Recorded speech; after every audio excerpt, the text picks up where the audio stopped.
Hello and welcome to Paints and Glitter. This is Raquel, and today I'm going to be crafting live. So I'm going to wait and see who joins me. And I'm also going to wait to see if I can watch my videos so that I know that I'm exactly where I need to be on the screen.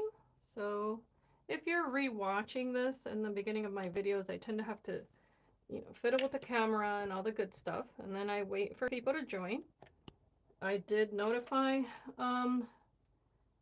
friends on YouTube, I'm sorry, on Facebook and all that good stuff about this video today, but this was a requested video, and I'm hoping that it's useful to those of you who may be new to Nuvo products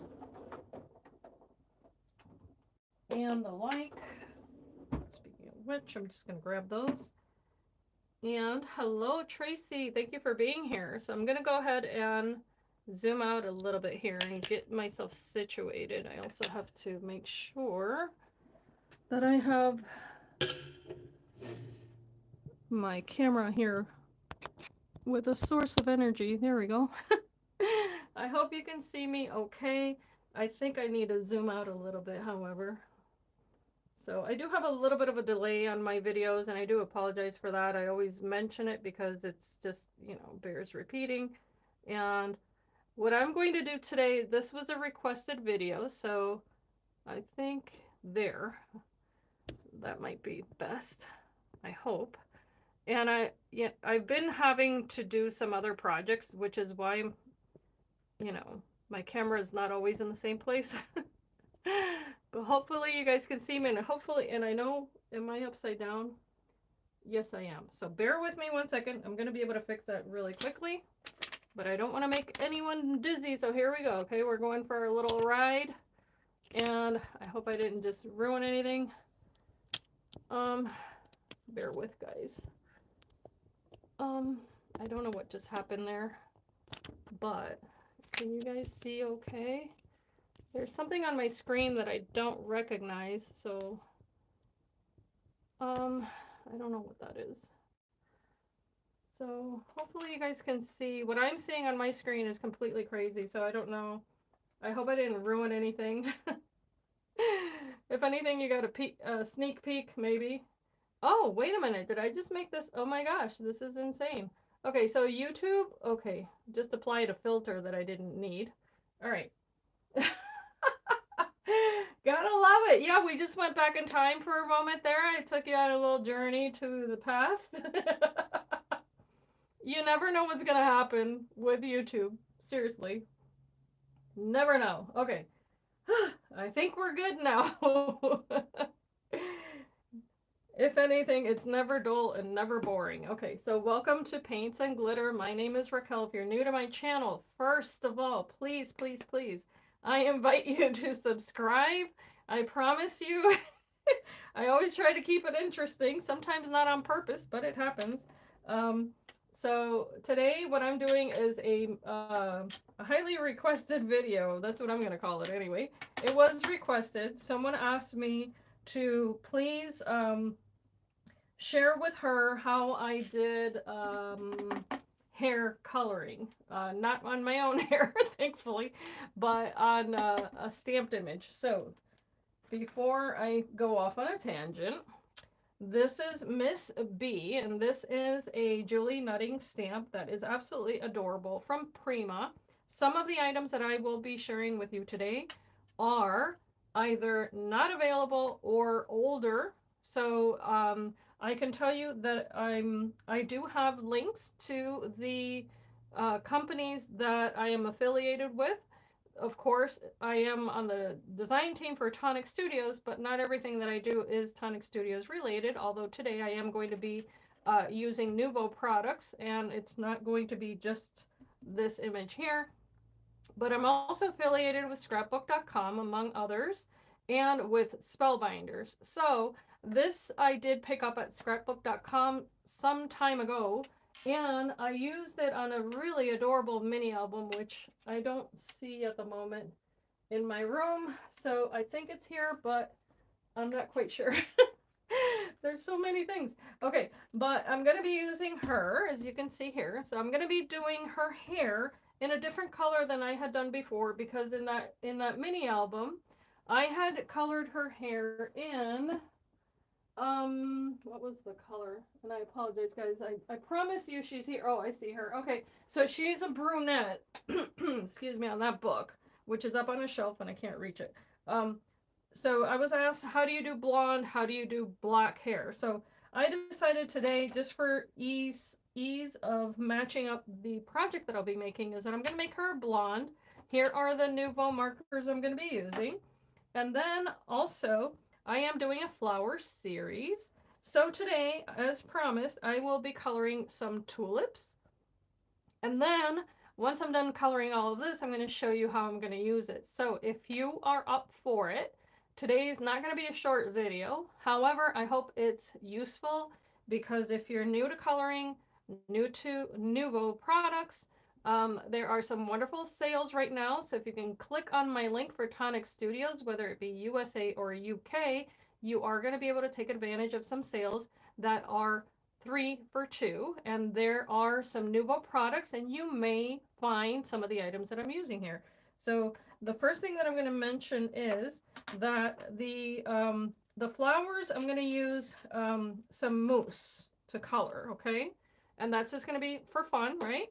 So I'm going to set those aside, however, because as you can tell, I've already started on the image of Miss B, and it is a bee themed stamp, and I'm so glad that I was asked how to color it, because I haven't used her in such a long time. But I just want to say thank you so much for being here, guys, and I do appreciate your patience as I get myself set up. So I'm just going to set aside the little flowers for the moment, and I'm going to try to zoom in without changing the color of the screen, because I do not trust YouTube ever to help me. Oh, I've got such a love-hate relationship with this thing. But I'm zoomed in, I believe, and I want to make sure that I'm centered, so that way you guys can see what I'm doing here. And by the way, over here, I've got a media mat from Tonic Studios, and that's going to come in handy in a minute. So for the moment, let's set her aside. Okay, so here's what I did. I had colored already her skin, and I knew that someone would ask what colors I use, so I left these on my table. The colors that I used on her face were pink grapefruit, which you see there kind of on the shadow between her hair and her face. Then I have sandcastle and garlic clove. Now, I know that these, not everyone has Nuvo alcohol markers, but I'm going to show you kind of the color family there. So the pink grapefruit is actually more of a peach color. And then the garlic clove has a little bit of yellow in it. So it is a creamy color, but it does lean toward yellow. And then this color here is a really nice neutral, and this is Sandcastle. And yes, I'm coloring her with, you know, a light skin color, even though I don't have to. But that's just to match it up basically with the hair. But you can definitely use whatever skin color you like. As a matter of fact, because I'm using those colors, I think what I'm going to do is give her some bright eyes, just because we can. So let's go ahead and give her a natural patina color eye. And that's just so that I don't forget to color her eyes later on. And you need very little color on her face. But you can, of course, go in with colored pencils, and these are available also from the Nuvo range. They come in all sorts of different colors, and they also come in either regular pencils or watercolor. Now, this is not a watercolor image. In fact, I wanted to mention that I did use this intense black ink from Be Creative, and I'm pretty sure I picked this up at scrapbook.com, so of course a link to that store is below. And this is a wonderful ink for a really nice, intensely black colored image. So that way, if you're using alcohol markers, this will not fray. It's not going to bleed. You may want to heat set it, however, before you get started, and that's personal preference. So for the hair, here's what I'm going to do. I like to mix and match. And if I sound like I'm a little exasperated, it's just that I'm trying to go a little tiny bit faster because of the fact that I have a lot to cover today. So I'm going to start with this pencil here. It is called Spring Daffodil. And this is a quite bright yellow. Again, she's going to be a blonde. And she's got this really pretty little ponytail. And I'm just doing flicking motions, or, you know, yeah, flicking motions is what I would call it. Okay. And that's not for any reason other than the fact that I want more intense color toward the area in which I'm first laying the pencil, and then I want it to get lighter from there. Okay. And I'm going to be doing the same technique with the alcohol markers, but I'm basically laying a foundation of color here. I'm going to flip the paper and I'm going to do the same thing from the other direction. And I'm aiming at the edge of this line. Then I'm going to repeat that. And this hair is not going to have a ton of texture. I've done hair coloring tutorials, or a hair coloring tutorial in the past using this same stamp. And in that tutorial, I covered, I think it was 4 different types of hair texture. So if you want to go back and take a peek at that, it will help you get an idea of how you can manipulate the mediums that you're using, whether it be a pencil or a marker, or even watercolor if you like, or acrylic, and then get some really cool results. So I'm just kind of following here what I think is happening with her hairdo. She's got this adorable beehive, you know. And then just aiming where I see the folds there in the image, if you will. So I hope you guys are having a fabulous Friday.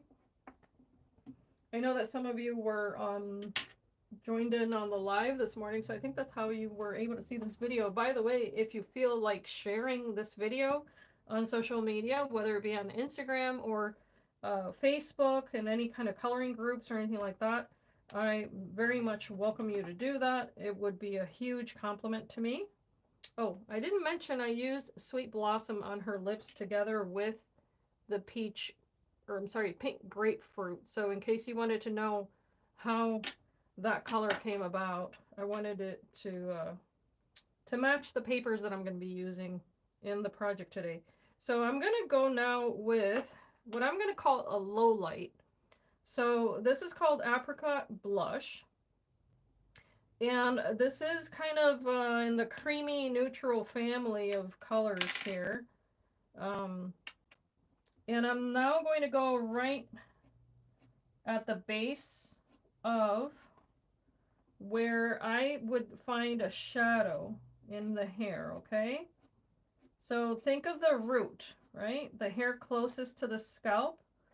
That's where I would start the color there. And the reason I'm saying that is because you might not have the stamp, and you might have a stamp where the girl has a lot of beautiful hair. You want to use a technique. That's where you want to aim your marker, okay? So if you see there, I only touched upon one little end there and one little end here, okay? Now I'm going to do this little area that has her bangs, and I'm going to go up to that little diadem or headband, however you would call it, and I'm going to do the same thing. And as you can tell, I'm doing these flicking motions, okay? I'm not putting a whole ton of color down, but it's going to be enough to create a shadow right where that headband would be covering her hair slightly, okay? And the same flicking motions there. All right, now I am going to go ahead and, you know, tilt the paper and make sure that I follow that all the way. And then wherever I see those lines, because that's been designed to help already, then why not go ahead and follow that a little bit. All right, and you're gonna see that it does make a difference, okay? And then you can add to that however many little lines you feel comfortable with. And that's all I'm doing, just adding little lines. And if you see here, she's got a little bit of a jagged edge on her bangs. Then I'm going to go back up, following that line as well, because I want to keep giving this movement. And I'm trying to just follow the design.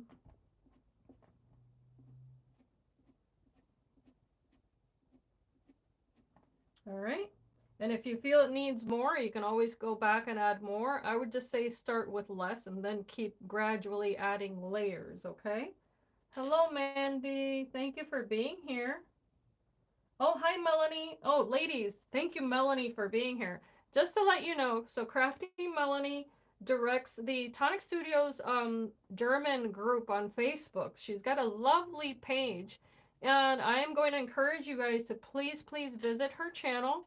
She's going to be doing a series using Nuvo mousses. So you can correct me if I'm wrong, Melanie, if I forget any details, but please, Melanie, go ahead and share your information as far as the any time slots or anything like that, because you guys are going to want to watch her tutorials as well. There's a wealth of experience and information that you can go ahead and take advantage of, and she's kind enough to share it, so please, please do watch. So here I'm doing the same thing, just starting where I think the root of her hair is and kind of feathering it out, if you will. And it might look a little bit crazy in the beginning, but it'll all blend out in the end, okay? And if you're wondering, I am using the thinner nib of the marker because this is dual-ended, and yes, there is a wider nib on the other side. But I'm going to move a little bit faster now, still following those curves, okay? And you can join it in the center a little bit if you want to separate those two areas out. Nothing wrong with that. And then I'm going to start over here again. Feels like she's got little mountains on her head, almost. But I'm aiming behind that line, if you will, okay? So there's this line here, so I'm aiming right over it because it gives the illusion that the hair is kind of behind. I hope that makes sense. All right, and then I'm going to go back from this direction, and I'm going to continue this motion.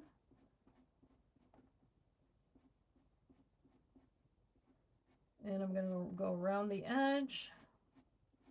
So if you notice, there's going to be something that is repeated in this, and that is that the edges of her hair are going to be slightly darker than the rest. And I'm doing that on purpose because that's going to add dimension. And if you're thinking about design, whenever you have something that is closer to you, you are better able to notice the highlight on it. Whereas if it's farther away, you're better able to notice the shadows on it. And that applies to coloring, okay? So if you have a little bit of a note chart that you're maybe writing down or anything like that, I would say, add that to your notes. If you're, the type of person that's more likely to remember that. So dark colors recede and bright colors pop out more. Okay, so I'm going to go around this little edge here. It needs a little bit more color there. Again, only toward that edge. And the fun thing is that you can go back and forth. You can keep working with it. So now I'm going to take, let's see here. So I had started off with lemon drops. That's quite bright. I'm going to take this other color. This is called Bright Sunflower. And now I'm going to go ahead and switch over to the wide nib.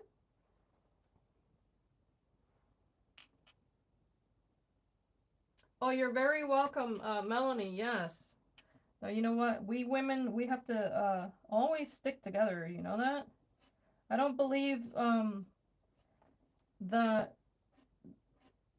like if you watch one channel, you can't watch another. Like, I'm not that person because, to be completely honest, before I was on the design team for Tonic Studios, hello, who do you think I was watching? I was watching all of the other ladies on the design team, and they inspired me greatly. I mean, I admire every single one of them because we're all different, and you know, we don't have similar crafting styles necessarily, but that's what I love about it, is that we all have our own little niche, if you will, of the things that we enjoy. And I love that about, you know, Tonic Studios, because I think they've done a pretty cool job of making sure that when you do visit a channel, that you're gonna get a little different version here and there of the techniques or of the projects, you know, so that way you can kind of take a little from here, a little from there. I don't know. That's my personal opinion anyway. Now, if you see here, I'm adding quite a bit of color now because I'm using that wider nib. So if you see how wide that is, if you're new to these markers, now I'm laying down quite a bit of color. And of course, this is going to blend together everything that I just did. And it's really going to make her, you know, a blonde, which is not a color of hair that I typically use on my projects, but why not? Switch it up, make it fun. Okay, so, all right, her ponytail has been neglected.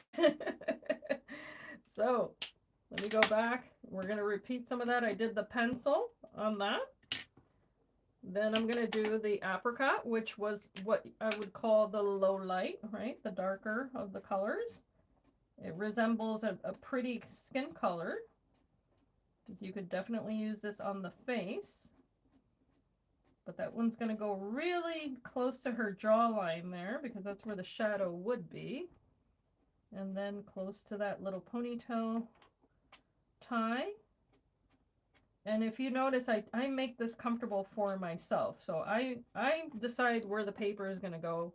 I'm not going to move my wrist back and forth like that, because that's just really good for carpal tunnel. And I'm not into that. So, yes, Melissa, I agree. You learn a little bit of something from everyone. And you know what? I think the best approach to life is to always be a student, because no one is born knowing everything. And people who do think that they were born knowing everything, they're not my kind of people. I try to stay away from folk like that. Like, if, you know, it's just, I don't know. I think a little humility goes a long way, in my personal opinion. All right, so I'm just repeating here what I did on the top. Nothing scientific about it, just layering those textures, and then going in with what would essentially be like a color wash. And what alcohol markers do is that the longer you leave that marker on the background of that paper, the more alcohol is actually saturating the paper too. So that will allow for a nice blend, but you also have to be mindful of that so that you don't pool your color in any one place. Okay, so that's why it's okay to start with a little bit and then go back and keep adding here and there. So once you have this image colored in, if you would like to, here's something that I like to do, and I have to refer, let's see, bear with me guys, I'm looking for my other pencils that I have, and let's see here, I think these are it. No, those are water ones. Okay, so just one little tip if you're new to alcohol coloring. The one thing you don't want to do is mix them with water, okay? Because you're not going to get a really good result. The paper will end up puddling, and then it's going to, it'll fray the paper. Because if you do watercolor on watercolor, I'm sorry, if you alcohol color, I'm going to slow down. If you alcohol color on a watercolor cardstock, the result will not be the same. You're essentially wasting the alcohol in your markers on a porous surface, and you really don't want to be doing that. Now, these brilliantly vibrant pencils are gorgeous. Nothing wrong with them. I just don't have the correct color for what I want to add now, because ironically I have them in watercolor, but I need a regular pencil now. These are my tried and true Prismacolor pencils. So I have, you know, a little bit of this and a little bit of that, and that's how I craft. So yeah, make a mess. It is fun. It is fun to get messy. Absolutely. What I'm going to do is that I'm going to take a pencil that is kind of a medium brown is what I would call this. This is called Light Umber, and it's Prismacolor 941 if you need that. And I'm going to now go in right where I had mentioned I would see the root, right? And I'm just going to go in a little here and there, all right? Very soft, but it's going to make a difference because all that yellow can kind of blend in with each other.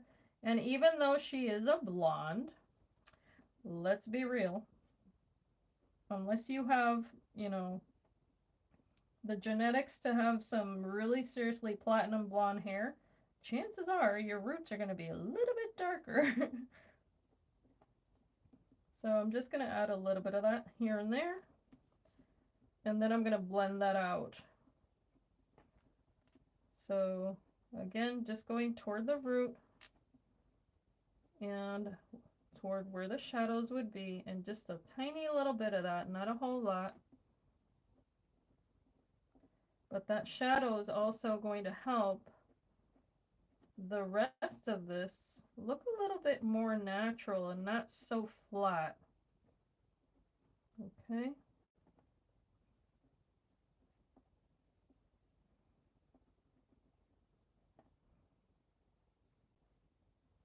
And again, you add it wherever you like.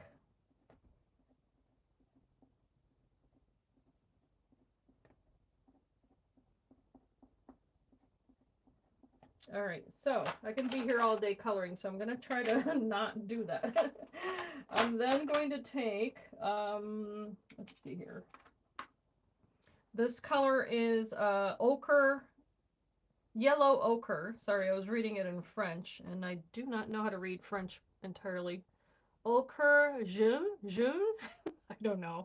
PC 942 is this color, and it's, again, it's kind of a mustard yellow, but it is called ochre in the world of colors, right?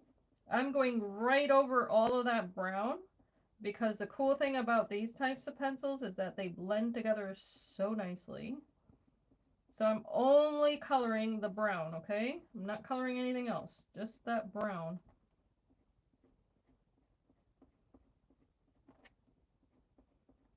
And this is essentially going to be a similar technique to those alcohol markers, only here, if you want to, you can add a little bit more texture. That's really up to you.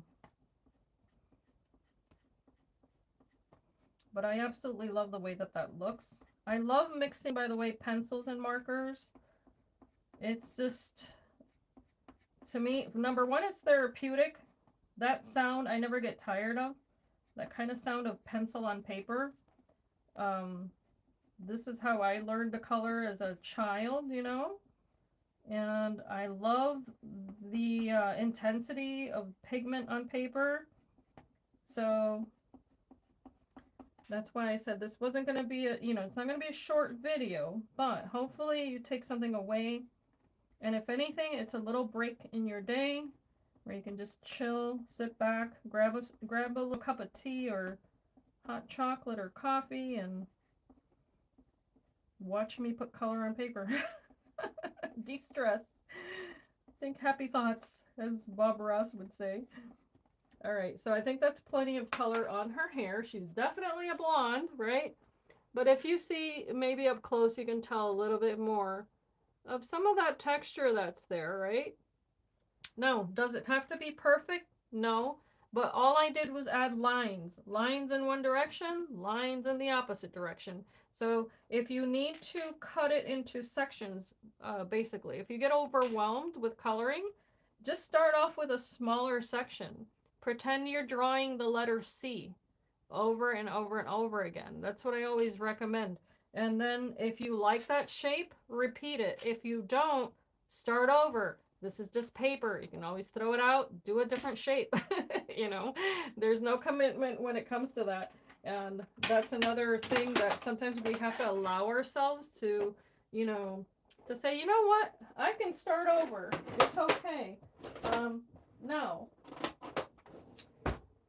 I'm not going to complicate this any further, so I'm going to leave it be. I'm now, no pun intended, because her name is Miss B. I'm now going to put these markers away. We're done with that. And I'm going to fussy cut her out of this. And I promise you that's not going to be crazy either. I just need my scissors. Okay. Now, the next thing that we're going to do is the little tulips. But if you're not comfortable fussy cutting, the other thing that you can do is take your alcohol markers and color a shadow around her and then color into the shadow, if you know what I mean, rather than aiming at her perimeter here. So if this is intimidating to you, take a neutral color like a taupe or a cream or even a light blue, any color that you really like. I like often to color that edge with the same color as the background paper that I might be using. Now today, because this little girl might be a tiny bit taller than the project I'm going to be making, then I'm just going to try to be, you know, sensible here and cut away the edge. It's not going to be perfect either, but again, that's okay. All right. Okay. Simple. Now I can always go back and super fix that and make it fiddly, you know, or I can practice what I preach and take a color like a feather gray, okay, and just aim at that white border, and that way it doesn't become so stark. And of course I could have done this before I cut the paper, right? That would have been more sensible, but no harm, no foul. And just go around that edge. I'm creating a shadow there, so that way your eye is not going to focus on that white edge any longer. It's going to focus on the image instead.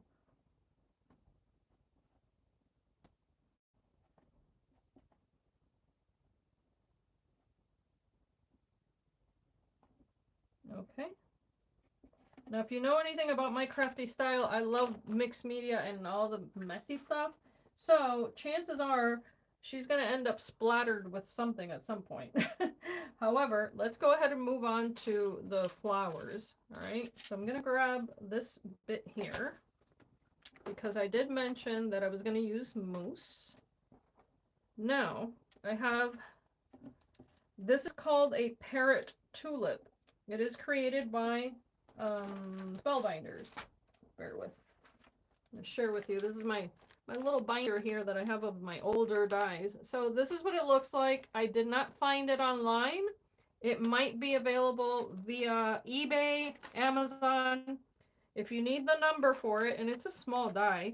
This was designed by Susan Tierney Cockburn. She's my like hero. S as in Sam 41082 is the item number there. It is by Spellbinders, and what it creates are two pieces that will go together here, and then it does cut out some leaves in different shapes.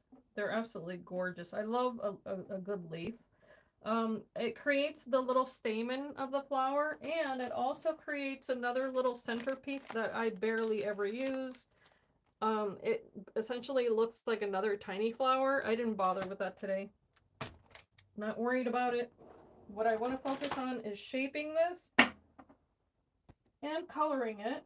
This is also watercolor paper, just so you know. And I think on this project I might use 3 in total. So I'm going to go ahead and take 3 pairs. I'm going to take some leaves, however many I end up coloring is fine. And then what I'm going to do off camera is that I will color the flowers again and add them to the giveaway that I'm going to be doing. As soon as I reach 5,000 subscribers, the flowers that I create in this flower series are going to be all included in that giveaway, okay? Now, for my UK friends, overseas friends, I'll just do a gift card to Tonic Studios, okay? So you won't miss out if you win. But yeah, I'm trying to reach the 5K mark. If you guys want to help me out on that, I would greatly appreciate it. Now for the tulips, the actual petals, we can go ahead and take our paint brushes from,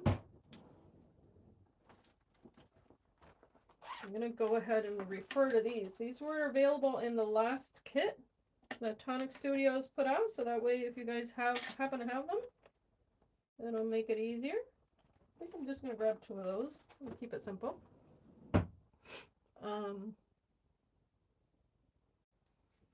Yes. Oh, you're very welcome. So I'm gonna have a flower shaping tool. You use whichever one you have. If you happen to have the ones that have, you know, the tip that's very round like that, you can use that. If you don't, you can use a bone folder. If you don't have that, you can use a spoon. Honestly, it's an edge, a pen, you know, something rounded. It doesn't really matter. You use whatever you're comfortable with or whatever you can afford, of course. So now what I'm going to do is I'm going to wet these because, again, this is watercolor paper. And I can start off, matter of fact, I think I'm going to start off with alcohol markers in this instance. And then trying to, choices. I'm trying to think if I want to use the, yeah, I think I do. Let's just see how this goes. Let's just make it up as I go along because that's how I do everything anyway. So let me be consistent. I'm looking for a pink here. This is pink taffy. And I'm pretty sure that's what I used on the girl's lips. All right, so the reason I'm wanting to do this is because these flowers do actually have, if you ever see them in real life, let me see if there's a picture there. Yeah. They have a little bit of texture that is pretty much little lines that go from the center out like this. Okay. And if you think I'm crazy, you have no idea.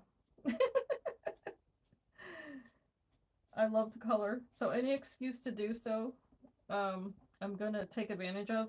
But here's the other thing. I had promised that in this series, I wanted you guys to walk away with something that would be useful to you. So every video that I make using flowers this year, I'm hoping will be educational in some way, right? So this is what I'm starting out with. Little lines, avoiding the middle, if you can tell there. Okay, so if you need to draw a pencil line in the center, you can do that. All right, and then you just have to erase it if the pencil line is too heavy, or you can leave it. That's up to you. But I'm starting off by doing that detail. Okay, so once you feel comfortable, of course, you can move a little bit faster. And it doesn't have to be 100% perfect either. Now, if you're using this media mat, just for a quick tip, don't get alcohol ink on it because it will not come out. The other mediums will. But alcohol ink has a bit of a different formulation, so it will stain that mat. And if that bothers you, then, you know, avoid it. If it doesn't bother you, then ignore me completely. But I'm gonna just keep doing this, and I'm only gonna do these, okay? As I said, off camera, I'll do the other ones. Now, if this isn't entirely perfect either, don't worry. This is gonna get more color. And I did use these tulips in the past. I made a different project that I sent out. I gave away, I remember. And the flowers were so amazing. I just really enjoyed this die set. So I figured that even though I didn't have a link for it. That's not the whole point of this either. It's not to sell you anything.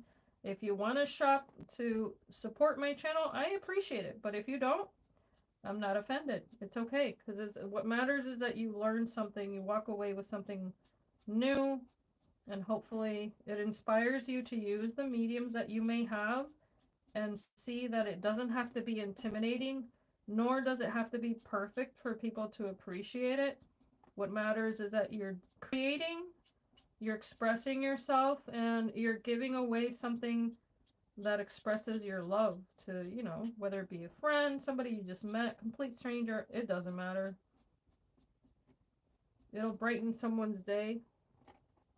All right, so you can tell I'm not at all being overly precise.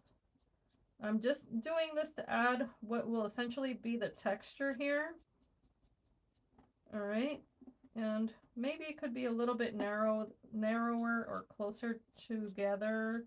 In nature, of course, it would be stunning, but this is just going to be a foundation color here, and then we're going to follow this through with that beautiful mousse.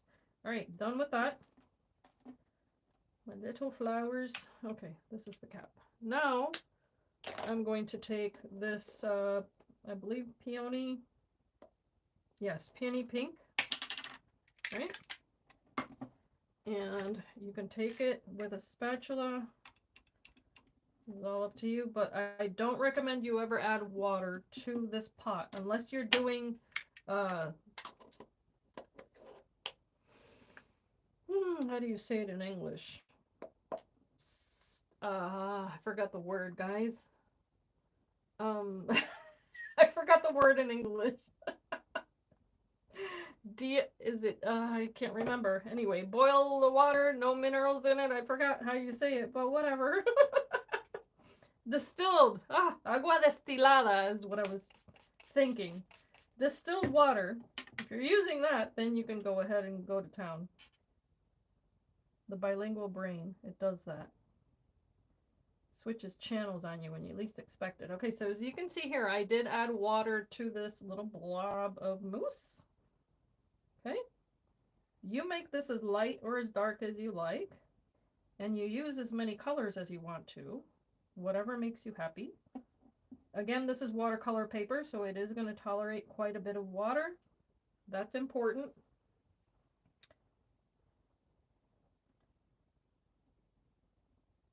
And I just had to clean off a little fiber there that probably came off of that that brush. I'm not quite sure. Okay, I'm just coloring these in. You can see now that that marker, it creates a shadow now. It's not the focal point necessarily, and especially if when I go back, because this is the first layer. Okay.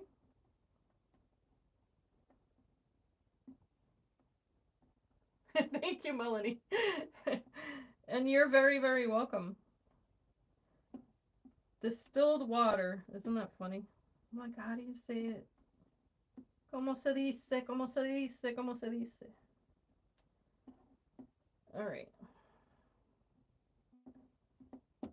This is pretty much a color wash because I'm not doing a, you know, a lot of intensity there, but we will dry it. And this, you can dry on this mat as well, so you don't have to move it every time that you're, you know, drying your papers or anything like that. And for some reason, I have a little bit of a fiber situation going on there, but that could be because I've used this mat so much. Okay. I'm going to flip these over. When you manipulate these papers, of course, you can see the other side. So the wonderful thing about the mousse is that then you can go ahead and flip that paper over and color it. And a little bit goes a long way. You can tell. I mean, I can add a little more water, of course, because it's starting to evaporate there. I always keep a little bottle, a spray bottle of water on my desk. And then I just keep on going. If one of them is darker than the other, it doesn't matter. This is not you know, the Sistine Chapel. And it's just meant to be fun. If the water pools on the edges, it's only going to make it look more like a real flower, guys. So especially this type of flower, the parent tulip has some really dark edges. So that'll it'll work in your favor. In your favor. I almost said flavor. In your favor. Okay, so we are now going to gun this, meaning that I'm going to dry it. And then if I need another layer, then I will add another layer. Just going to set this aside for one moment. Okay, we still have the leaves. And you know what? I might do the stamens. Let's see here. I was thinking of the stamens because I like a complete flower, especially, you know, I'm going to show you how to make one, right? Let me grab another one of those. And those we can color with an alcohol marker. Let me set this aside a second. So that way I don't have to, you know, think about it too much here. Okay, so I'm just going to do this, color both sides. Now this is going to be a bright, happy tulip, right? It's not going to be too muted. And as you can tell, you know, I'm going for this bright pink.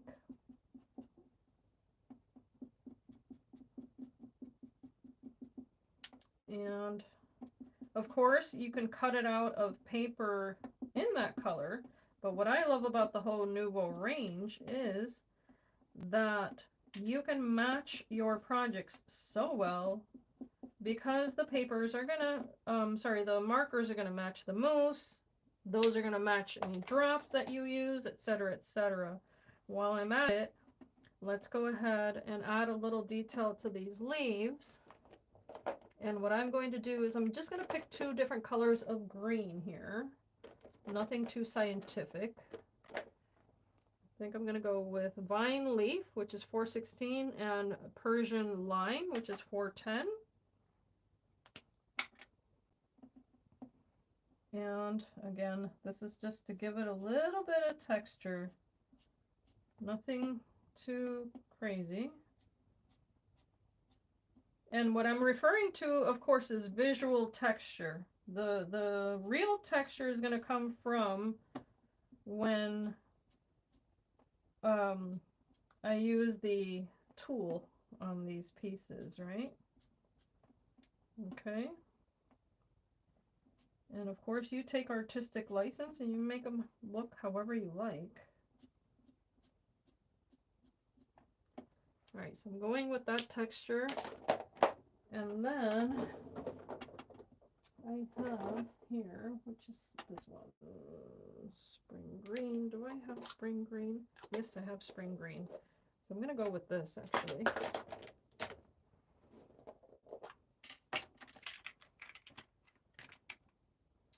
I'm going to grab another spatula. Where are you? Here you are.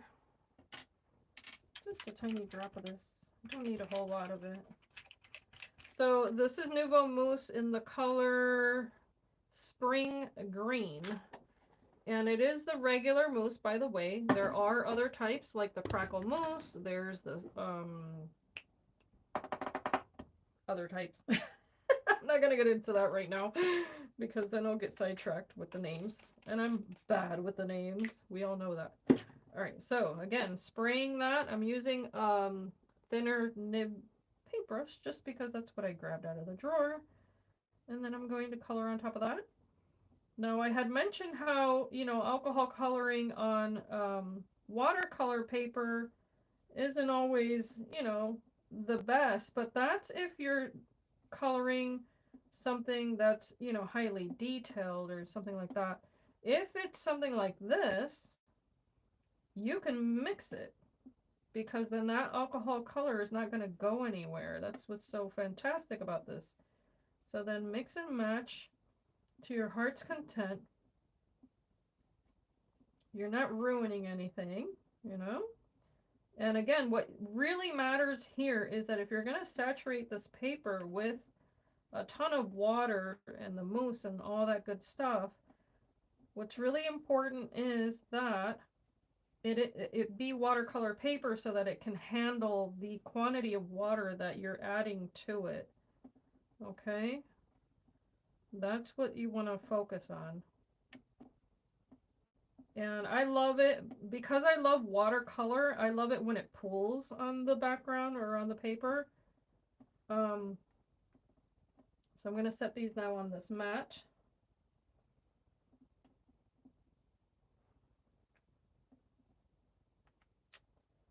And I wonder if I should have done more leaves. Let's see here.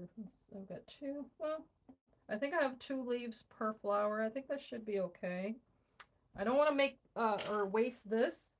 So I had cut out some foundation pieces to what's going to be a mini album. This is cut out with the dies that look like this. Okay, I'm just going to quickly show what those look like. So this, I'm going to pan that and that. I'm not going to get into too much detail about the die set, but it is the Special Times Vanity Box and Memory Book die set. The number is 3735. This is an older set from Tonic Studios. It was recently re-released on HSN here in the United States. And I'm not going to get into all the details, but just happen to have this. So, I'm going to take a larger brush, just the whitest one that was in the set here. What is going on here? So I always forget to clean the brushes. How many brushes have I thrown away because of, oh my gosh, yes. Melanie, you know what? I could frame them. What do you mean? What do you mean, Melanie? What do you mean? I ruin them with gesso. I have, but you know what I do? Okay, and this is what I've learned throughout the years. I get these from our dollar store here in the United States because they come in packs, and you know what? The price has gone up, but they're still cheaper than, you know, the good stuff. And so those are my gesso brushes, and then that way I don't feel so guilty when I ruin them. But my other ones, I try to be good about it. Okay, so back to this. This is watercolor card, okay, and that's the foundation of that little book. So I'm just going to make use of this and color in. As you can tell, I'm not being too careful. I'm purposely letting that pool. Okay, and this is just going to sit aside for a minute and dry while I continue with the flowers. Now, this is how I normally craft. You know, it's kind of like cooking dinner. You're multitasking because you know you want one thing to be ready when the other one is, and yada yada. So that's exactly how I craft. I'm going to set this aside. I'm going to take the other cover, which is here. Try not to wet everything. Okay, still picking up whatever's left here. Going around that edge. I'm taking advantage of the pearlescent quality of the mousse, okay? So if you're not familiar with this medium and just happen to be watching this video and wondering why is that girl making such a mess, because this mousse will dry with a bit of a sheen, and that just happens to look super cute on watercolor paper. And why not make it look kind of garden inspired, right? Okay. And this, as I said before, that is watercolor card. Okay, so that's set aside now. I'm going to clean up this mess here. My brushes will not get ruined because that's a water-based medium. There's no adhesive on here, so I do have time to wash those. You just don't want to leave them, you know, go on vacation and come back or nothing like that. But I'm going to wipe this down. Cleans super easy. Another beautiful quality about this there's not a mess all over the place. Okay, so let me zoom out a moment though, because I want you guys to be able to see. Can I zoom out without turning black and white? YouTube, gotta love it. Bear with me, guys. I don't know why there's a filter. It's asking me to add a filter and I don't want a filter. Lord have mercy. There we go. Whew. Probably see me looking upside down and all that good stuff, right? It never changes. Okay, so I want to manipulate the shape of these, and they're still a little bit wet. So let me grab my little thing here. You guys get to see the mess that's all over the place when I zoom out, right? I've got this little foam piece. If you don't have something like that, you can always use a mouse pad. They come in handy. And then I'm going to take the tools here that I have, and I'm going to start by creating a little ridge in the middle of these flowers. Now, as I said, they're still a little bit wet, but I'm going to take this tool and just aim it toward the center of this paper and just press down just to create that ridge. Hope you guys can see that. I think you can. All right.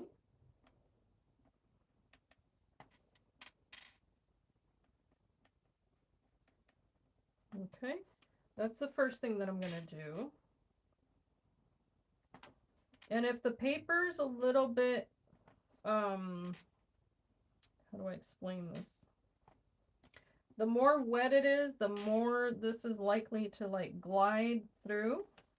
The drier the paper is, the more friction you're going to get. And that's when you can end up, you know, like ripping the petals, and you don't want that to happen. So just be mindful of that. You may have to spray it again, and that's okay. And I'm just going to start with that. And I try to do the simplest part of it first, and then, you know, take it step by step, right? All right, so depending on how long this was drying, you'll see a difference in the paper. Okay, then I'm going to use this on the very center of that leaf as well. And I'm going to let that do its thing, okay? It's going to create quite a bit of texture there. But to me, that's what's beautiful about it. And I think this is washable. I guess I'll find out later today. But this tool set is also available from scrapbook.com. So it is made by Spellbinders. Okay, so just a very simple kind of divide there in the center, just creating the vein of those leaves, right? And I hope I was not out of frame. This I can clean off. I'm just going to set that aside for a moment. Okay, come back to these little guys. Now here, I have a choice to use one of these ball tips, and if you want to, you can go around and just add a little bit of pressure on that edge. I'm going to use a larger one though. I think this one's too small. It's going to end up looking like a little caterpillar was taking a walk on my flowers.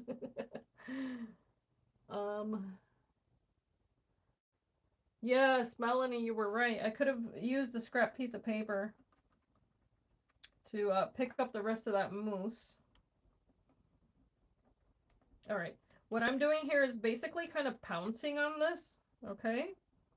And what you're going to notice is that the petal is going to start curving. You can tell already, right? Now, I'm just being careful with the paper. That's the only reason I'm doing it like this, okay? If you want to grab a larger, let me just show you. If you want to grab a larger ball tool, right? And the reason I like this one in particular is because you can change out all of these little pieces and then you don't have to go looking all over the place. If you want to, you can just go in a circle on that petal like that.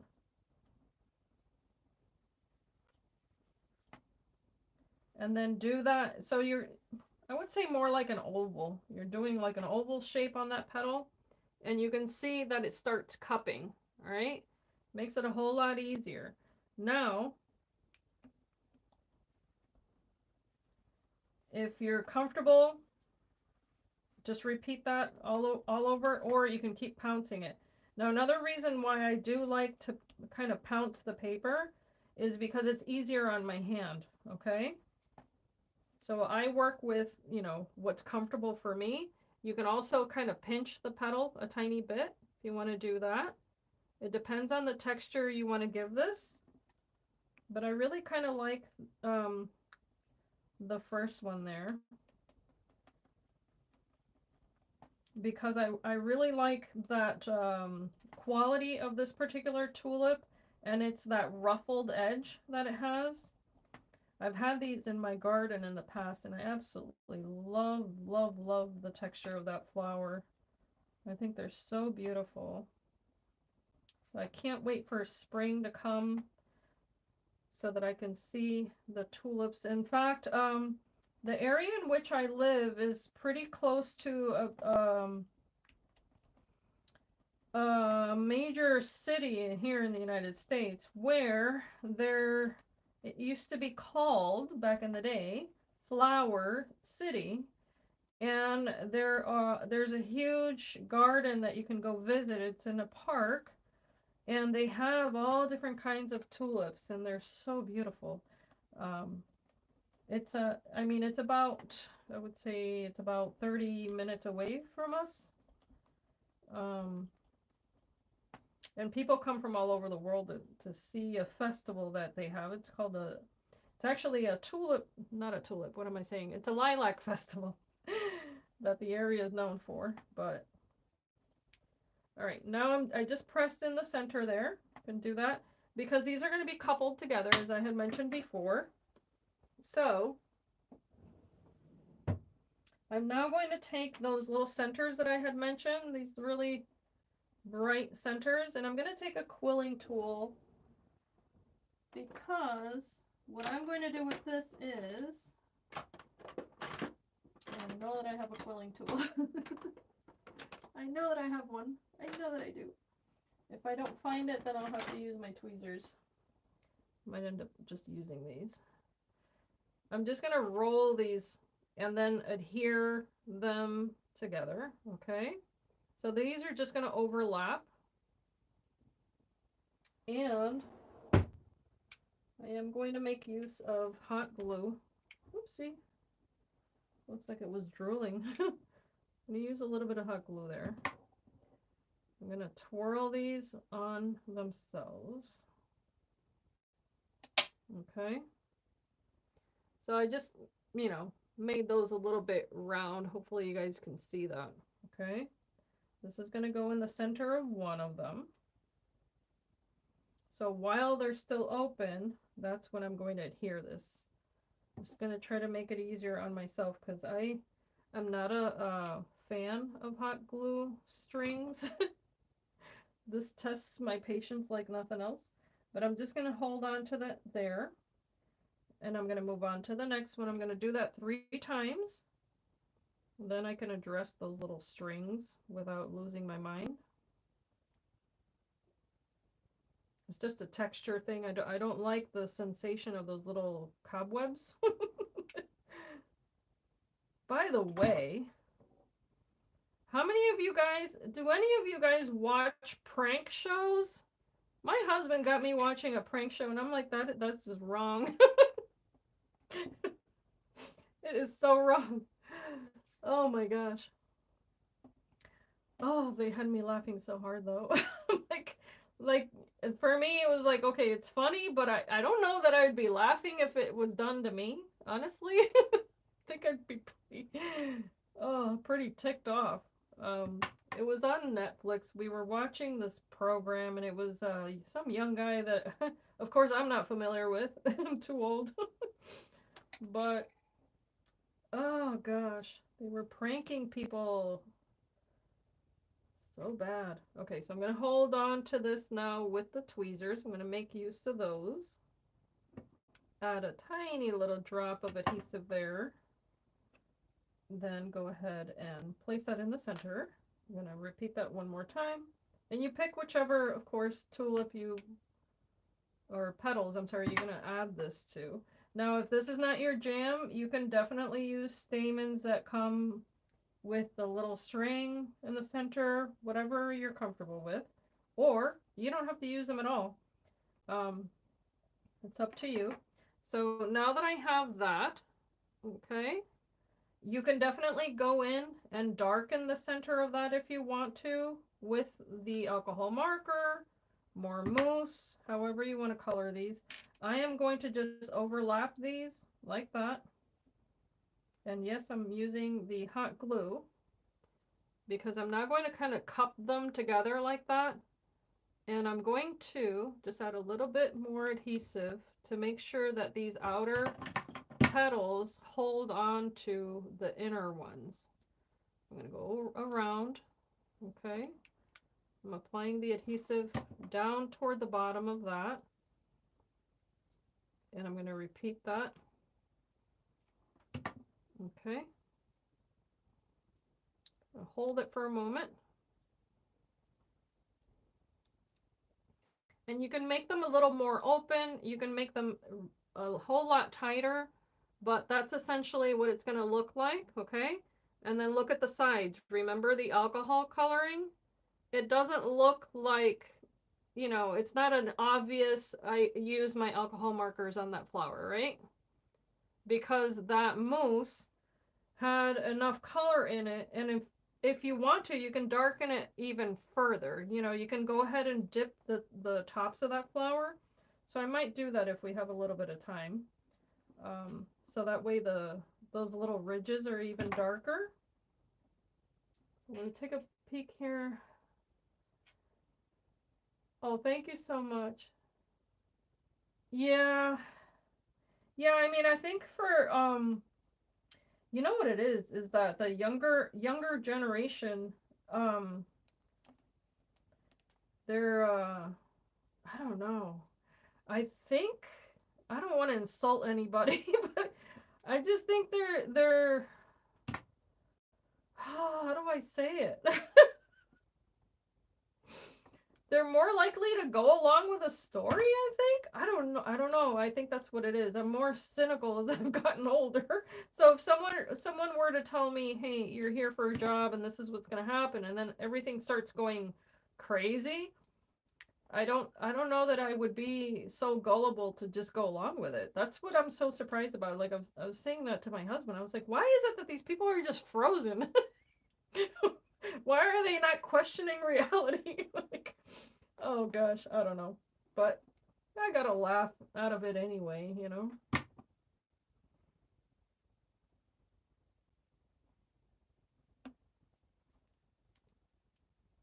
Okay, so last little tulip, as you can tell, I mean, I'm only doing 3. I'm keeping this, I think, you know, quite simple, in my opinion. Now, the technique, of course, it's, you know, it can be as elaborate as you want it to be. But at the end of the day, it's whatever you're comfortable with. I'm going to keep these flowers, all 3 of them, the same because they are going to accompany my little blonde Miss Bee that I had colored at the beginning of this video.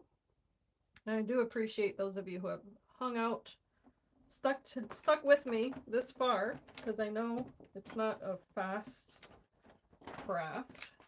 I'm going to just try to clean up after myself really quickly here so that I can move on to the rest of this. Now, the leaves, of course, you place however you like on here. What I would like to do, however, is before I gauge how that's going to work out, what I would like to do is take a look at this again. Remember my little book cover? Okay. I'm going to heat set this color because it's still quite wet. Bear with me, guys, okay?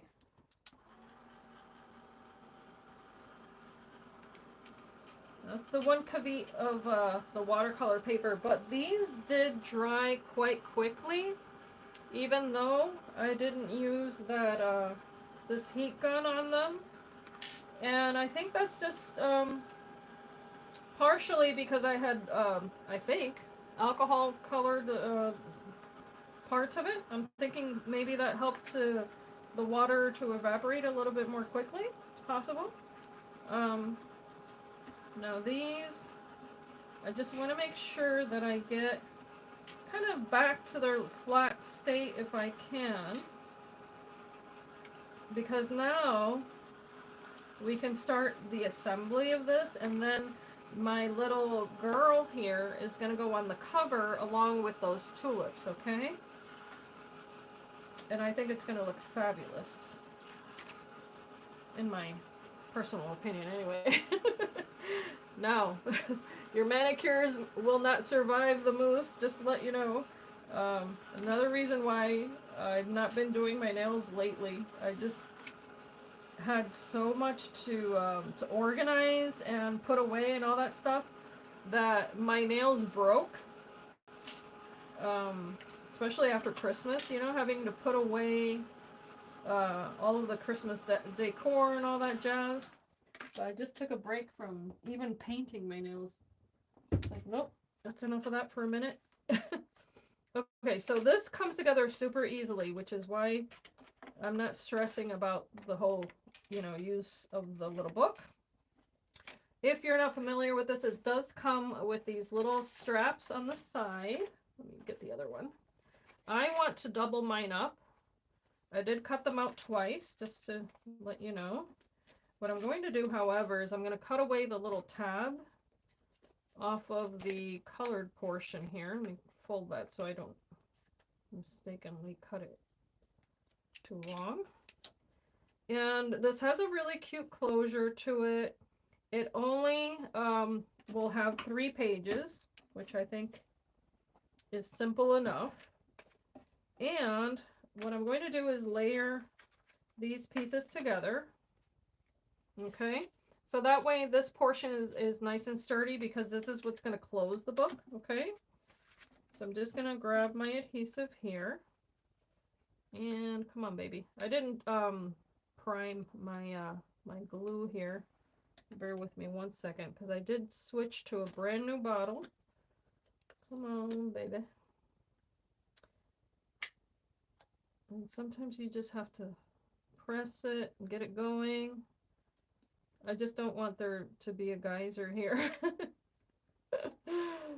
That has happened. There we go. Okay, once that gets going, I'm good to go. All right.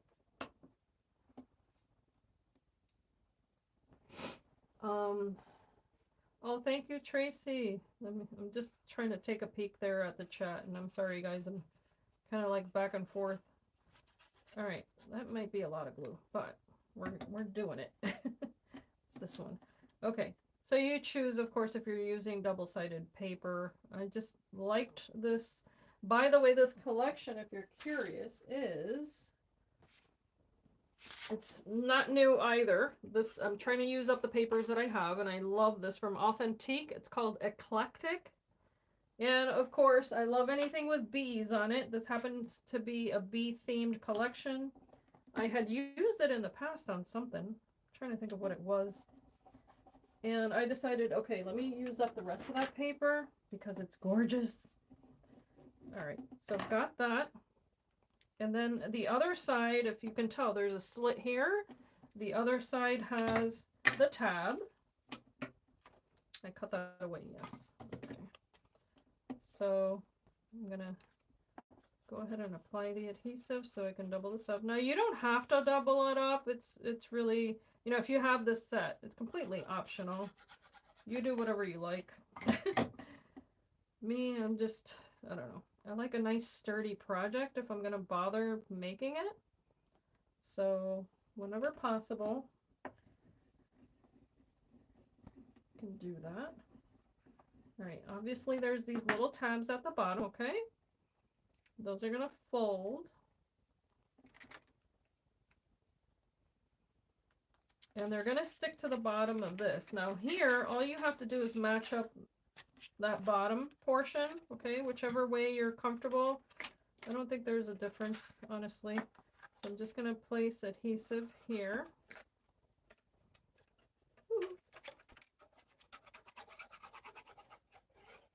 Just on that little rectangle. And I am generous with my glue, guys. I don't keep it for posterity. I use it up. All right, so I'm gonna line these up, burnish this. Oh, you were gonna on my nails, Melissa? Yeah, it's unlike me. I do feel like I'm missing my hands. I'm like, oh my gosh, this is so unnatural to me, but it's okay. Every once in a while, you have to take a break from that stuff too, you know? So many chemicals. And I do it directly on my own nails too, so that's probably not good for me. All right, so now these little guys are gonna go on both sides here. Easy peasy. You do have to burnish it, however, before I get ahead of myself. Okay, you want to curve that. All right, just like that. And then I like to apply adhesive just on that edge. And then overlap this right on top. Try not to move it too much. Okay. Kind of like to fold the paper too and make sure that that's reaching that edge. Now, I can always go back and cut this again and then line the inside, but for now it's going to stay like that. Just want to get this made. Okay. Make sure that's right on that edge. Hold on to that for a moment. Okay. Then if you happen to have a spine die set, which Tonic Studios has, this one's quite popular because this one will fit every single book. It's the Keepsake Bookmaker Simple Spines die set. And the item number on that is 2279. That's going to fit all of your mini albums. And what it creates is a little piece that, let me show you. It's about this long, okay? And the reason it's that long is, or tall, I should say, is so that way it'll fit pretty much any height of the mini albums or memory books from Tonic Studios, but you can always cut them down, which is what I've done here. And then what you're going to have is a Mountain Valley situation here. You fold the portions that will be mountains. They all have little stitch marks on them, so they're super easy to tell apart from the rest. Okay, you're going to apply adhesive on those portions, stick them together. So I'm going to do one. And you want to use paper that's not too horribly thick. Like, I wouldn't recommend 300 GSM for this part because you do want it to fold back and forth. This is going to get the most use out of the book. So you do want the paper to be, you know, easily folded and all that good stuff. All right, so I'm just going to fold this back and forth, kind of like an accordion almost, but I'm going a little bit too fast for the paper though. Now, because my hands were not clean, this part is not entirely clean either. So I'm going to clean my hands really quickly here. Just going to spray them with water. Of course, the other option is that you can easily color the paper with mousse just as well, you know, nothing wrong with that. Okay, I'm going to try to keep it clean. And then one more little channel here, folds together. And all I've done is I've cut this slightly shorter than the width of the base of this little book, which happens to be this distance in here, okay? So you can measure it. This happens to be just about 2 3/4 inches wide would be the size that you want to cut your paper at. So that way it fits comfortably, I should say, right in there. Okay. And what you want to make sure is that you don't let it get too wide there. You want this to fit right inside of there. In fact, I am going to cut a little tiny bit off the edge. Let's see here. I want to make sure that this is going to fit really nicely. I'm just going to burnish that. I'm going to cut a tiny little portion off of that. My scissors are here. Just a little smidge.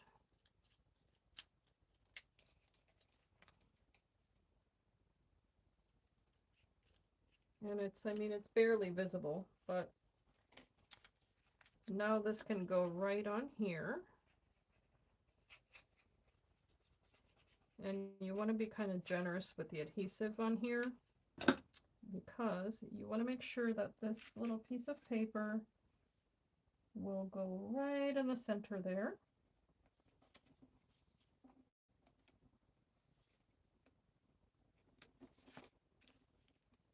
And reach the edge on both sides, so that way it's really, really nice and straight there. Okay.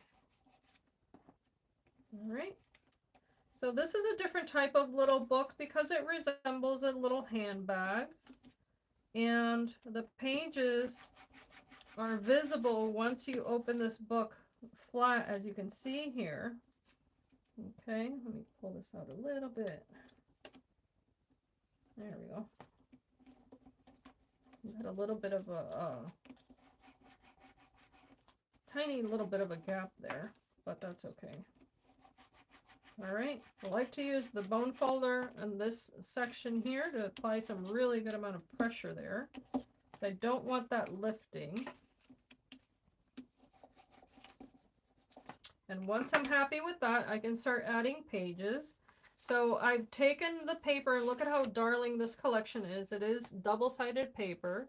And what I've done is use the dies in the set to go ahead and cut down the pieces that are going to go inside of this little book, just to make it cute.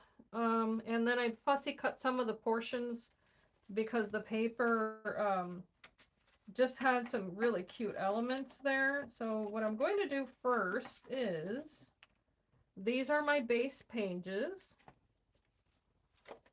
and the layers that go with.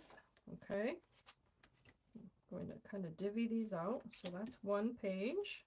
I like to do doubled up pages also, just to have a nice sturdy book.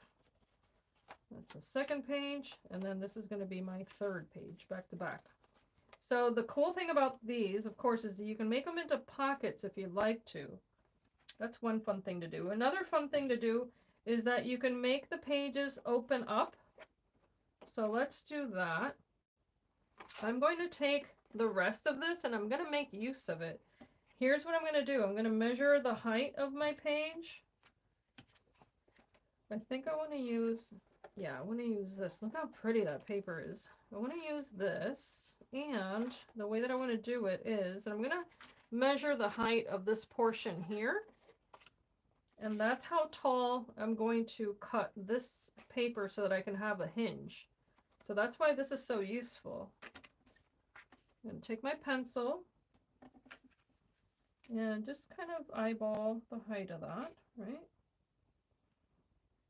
Make a little notch mark there. Take my paper cutter and cut this down. So the height of that is approximately 2 1/4 inches tall. You need that in another measurement. Let's see here. 5.3 or 5.5, yeah, 5.5 Is that millimeters? I don't know. I always get confused. 5.5 mils. Had a professor used to say that. And let me make sure I'm referring to the right one. Yep. So if you don't like this in the stark white, then of course you can always switch up the color and you can use whatever you like. So I'm not going to get the mousse back out again at this moment. However, I can use one of the markers. I think I'm going to go with yellow. Okay, I'm going to use the wide nib. And then I'm just going to color this in. Just to make it a little bit, you know, less stark. And as I said, I can always go back and add more color to any of these pieces with a little paintbrush and a little bit of mousse. You'd be amazed at how much you can switch it up. My little marker needs some juice. I've probably used it all up. Okay, but that's good enough, right? And what I'm going to do now is cut this down, okay? I don't want that wide piece, so I'm going to actually cut that portion away. And what I'm going to use is this other one. Okay, I already have my score lines in the middle. Super easy. I don't have to measure anything. I'm going to adhere one edge here. Okay. And this is just one page style. Of course, you use it however you like. Right? That's going to be one. Just going to show you kind of how to expand this a little bit. All right. And then I can have another one right behind there. And here's how I'm going to do it. I'm going to apply the hinge on that second one on the opposite side. So let's cut another piece down. And guys, this book will come together super quickly. So if you have someone whose birthday is coming up or special occasion, I heard someone mention in the YouTube live this morning for, you know, perhaps a wedding if the person can't attend and you happen to have some really cute pictures of a wedding, you can add them to a little book like this and give them away. I think that would be adorable. Maybe for like a flower girl even, to show her like, okay, thank you for being in the wedding and here's some pictures for you to remember the occasion. That would be super cute. Okay, so this is going to be the base page here. All right, and I'm going to start here. Onto that page, I'm going to add these little overlapping pages, okay? Now what I'm going to do is add the little hinge on the one side, okay? You can see right there, all right? If you want to, in fact, let me do this over 1 second. Let's hide the hinge. Can hide the hinge. All right. So you can fold it over and glue it onto the back, because this is going to be hidden. All right. Just make sure that the bottom portion matches really nicely there. It's nice and straight. Okay. Grab your other one and overlap it on the other side. And this is going to glue back here. Just like that.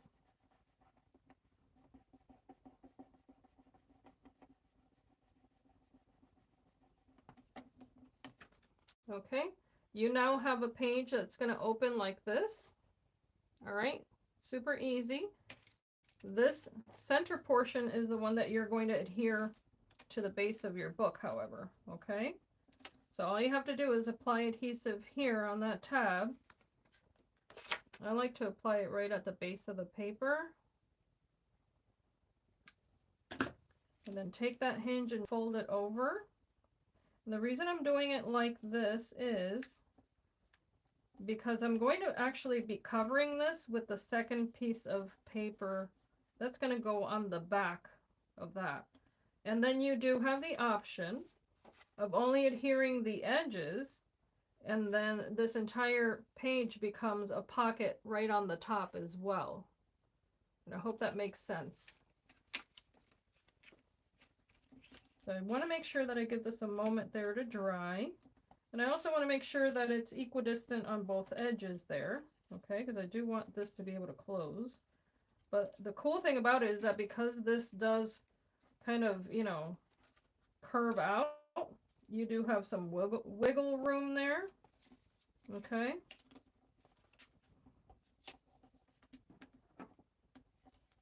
And if you don't like the wet adhesive, you can always use red line tape or whatever dry adhesive you are comfortable with. I prefer the wet adhesive only because I know it'll create a nice bond with the paper and it won't fall apart if the temperature changes. And where I live, that's a big deal because it does fluctuate quite a bit. So if you can tell there, I only added adhesive on 3 edges to that. Or of that paper, I should say. And this is going to be page 1. And then the other ones, they don't have to be, you know, very complicated or anything. But I did cut out using the ticket and trinket dies. I did cut out this little belt. I thought that was super cute with a little slider here. I thought that was adorable. And then I have some other little tags and things that will go along with it. So the second page, for instance, if I'm just going to use this as the base, then I can take that little belt, right? And I can just add this to the bottom. So I can overlap this now. Again, this is just going to move back and forth. You cut it out of the paper that you like. I'm just going to fold this over the back like that. And place some adhesive here. I'm actually going to use my hot glue there. Just fold that over. And this is going to create a little pocket on here. Okay. And then on this side here, I'm actually going to cut this away. All right. So again, just adhere that edge. It's a bit of a curve there, so it's going to look like that initially.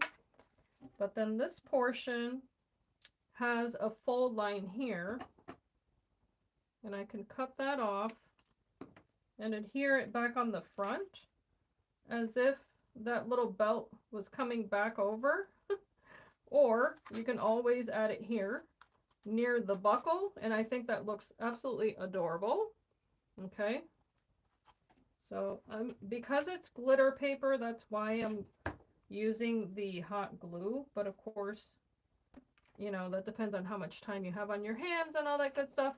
Along with that, there is this other little piece that I have in here. Let's see. Bear with. I'm going to take a look at the chat really quickly. Okay. No questions, no protests, and no questions. I'm looking, guys, for another little piece that came with this. I hope I can find it. Here it is. So there's this other little piece that you can also wrap around this. And again, this is from the Ticket and Trinket dies, if you're not familiar with that set. It looks like this, and it's absolutely adorable. It has 22 pieces, and if you don't have this yet, if you can get your hands on it, I don't know if it's still available, to be completely honest, but I think it might be. And it's, oh my gosh, I absolutely love it. It has all these little pieces that you can add to your books. But you could wrap this around as well and add another little decorative portion to that. And I did use a pearlescent white card from Tonic Studios, but of course you can use whichever paper you like. The glitter card is also from Tonic Studios, by the way. And you can, I'm trying to find my little, sorry guys, I've got a little cobweb. I'm going to use this this marker. I'm trying to think of how to use a little bit more yellow here and there. This has a little bit of embossing on here, which is why I mentioned that. And you can color it, and that's the whole idea, of course, to color the pages to suit the theme of what it is that you're making. Sorry, grab the wrong one here. And that way you can keep everything matching, you know, each page matching the other. And I think that looks super cute when you do that. So this is going to be a little bit askew, but that's okay. It has that little embossing on there, and I just think it looks so cute. So you could add that on there, or you can add this on a separate piece, however you like. You can definitely add this on a little tag if you want to. So that way you can place your little photo in there. And thank you to whomever left me the thumbs up. I so appreciate that. So I'm just going to adhere this now, and then I'm just going to make the second page into a pocket as well. Okay. Yes, that Ticket and Trinket die set. Let me tell you, if there's ever a die set that I'm like, no, you have to get it, it's that one. Because there's so many different uses to it. I'm gonna go ahead and position this here. You guys know it takes a minute, but I think it's worth it. If you guys have any questions, of course, let me know. I'm going to look here really quickly. A water tank brush.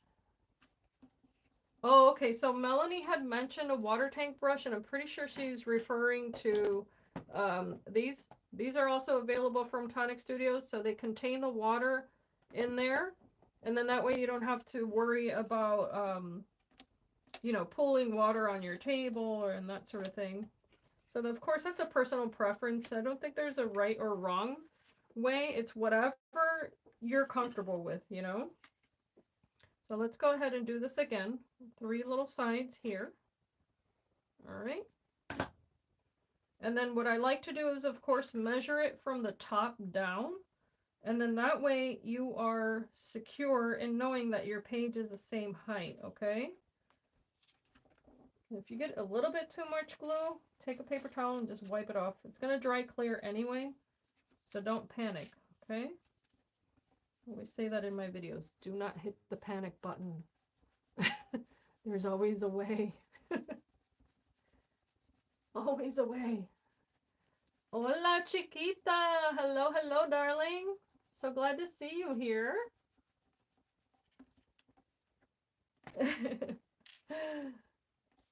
You didn't think I saw you, did you? All right, I'm gonna grab my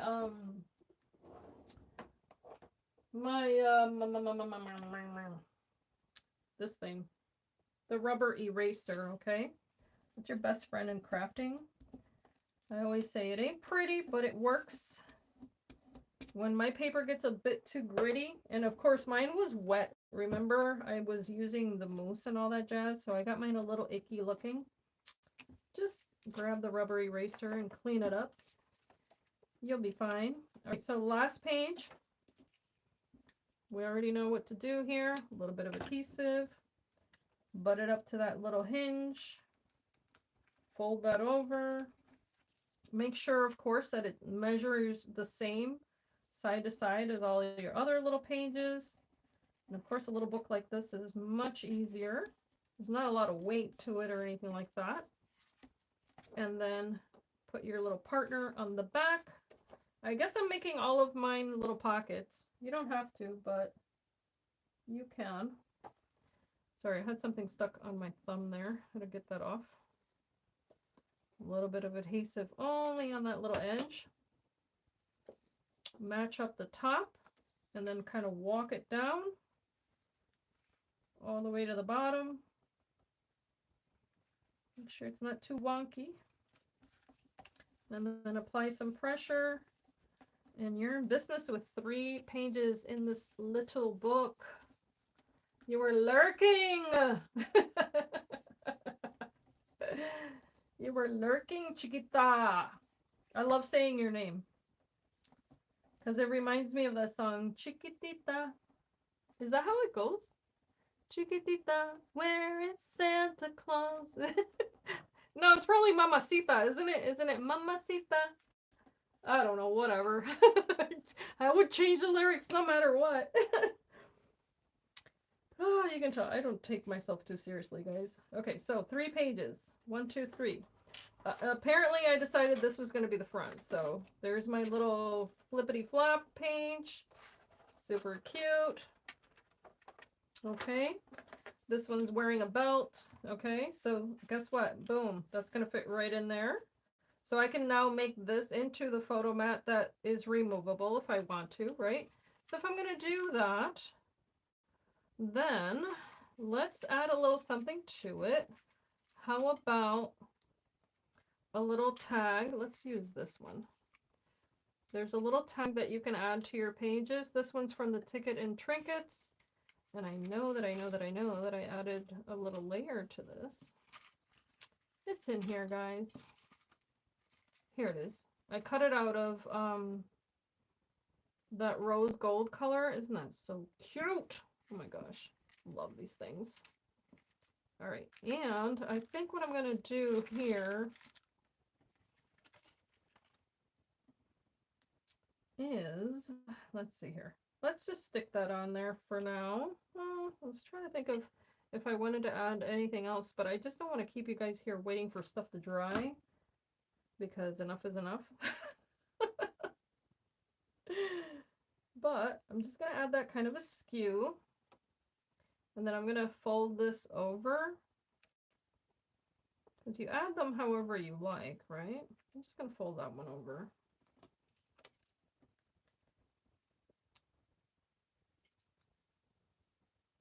Because then I can always go back and add another one on the back. Okay, so I'm just going to add that right to the top there. All right. Because you can always decorate the front and then just add the photo on the back if you want to. Okay, it's just an excuse to use more of your cutesy stuff, honestly. And then these can all go on here as well as photo mats. They're all going to fit. So you decide, do you want them to be completely adhered on the paper? Do you want to add them with magnets? It's all up to you. I'm just going to go ahead and add these right on top. I think double matting is super cool. It just adds one more layer of fun to your books. So I've got, yeah. And what I do like to use the same colors. You don't have to, but I just find that to be fun. Okay. And then let's do this one. And I'm going to leave the other one out because I think I'm going to add another little tag to that one. But at least all of these portions are stuck down.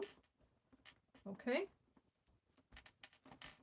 Now, let's move on to, I do have other pieces here. Oh, the front and back covers. Didn't want to forget that. So I had cut out, I think these were the pieces I wanted for the front and back on the inside. I think. And then I had these. How cute are those, right? So, actually, maybe, yeah, I think I wanted these for the front and back cover. Okay. I love that bird. Oh my gosh, it's so beautiful. So those are going to go there. However, I want those to be, let me see here. I think I wanted those to be completely flat. I'm trying to remember. I had a plan. I promise you I had a plan. There was also this portion here I cut out with a ticket die to double up together like that. Yep, that's what I'm going to do. Okay, so let's go ahead and adhere that to the front. So pretty. Okay, just going to try to make sure that that meets the edges evenly all the way around. Just like that. Flip it over, do the back.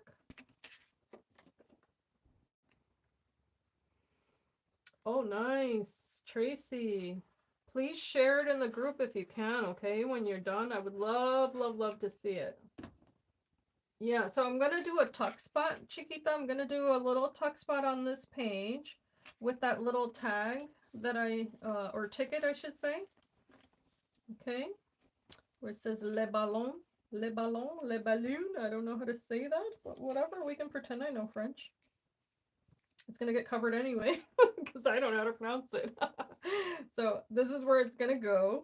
So this piece here, by the way, it does cut out as one long piece here, but you can tear it there. It has the little stitch lines, so you can cut it out however you like. Oh my gosh, this set, let me just tell you, again, if there's one set you need to get, it's that one. But let's add a little bit of oomph to that, right? I'm going to add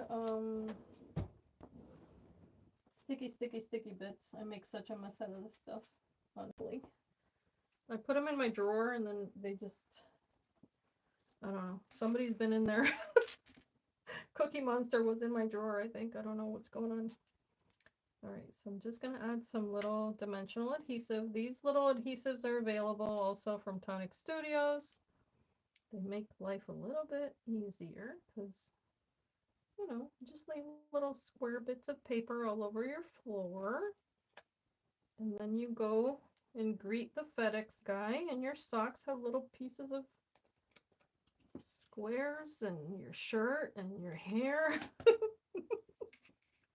All right, I'm gonna just overlap this.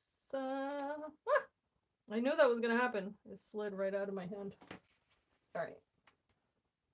Okay, gonna overlap that because it stuck to my hand on the back, and that's because of that little square there. So now I'm just gonna add adhesive to that little square and the bottom. Okay, there is a method to my madness, I promise you. That little square is going to go here right before that fold, okay? That's the one thing you want to be always mindful of, is you want to be able to close your project. So on occasion, you may want to check on that. Okay, left, right, top, bottom, okay? It's going to close like that. So this little thing is going to close like this, okay? It's got that little latch there. And then this little guy is supposed to close in the center, and I think that goes first. Bear with. First time making this, guys. I think, if I'm not mistaken, this little guy goes first. Ooh, is it going to reach? I don't know, my friends. I don't know. I can't make it curve any tighter, can I? I don't want to ruin the pages. Questions. If it doesn't work, I'll just use a ribbon. But yeah, I'm thinking my book might be a little bit thicker than anticipated. Ooh la la. Interesting. Let me take a look at the packaging. I've never made this before, guys. So, no, it looks like, hold on a second. It looks like this goes, yeah, right on top. If you guys see the other samples there, this is meant to go on top. What I'm thinking is, I don't know. I don't know what I'm thinking. Whatever. It doesn't matter to me. I'm just going to put a ribbon on it. Not worried at all. What I want to do, however, is that I want to put the covers on. Now, this does come with a larger die that you can place right on top. Okay, for the covers. This is actually going to be the back. Yeah, okay. And then this is going to be the front. Okay. On here, I do want to color this piece, however. I'm going to take out my mat again. And now I'm going to use my aquamarine mousse here. Or do I want, hold on a second. Maybe I want this one. I think maybe this one. It matches the butterfly.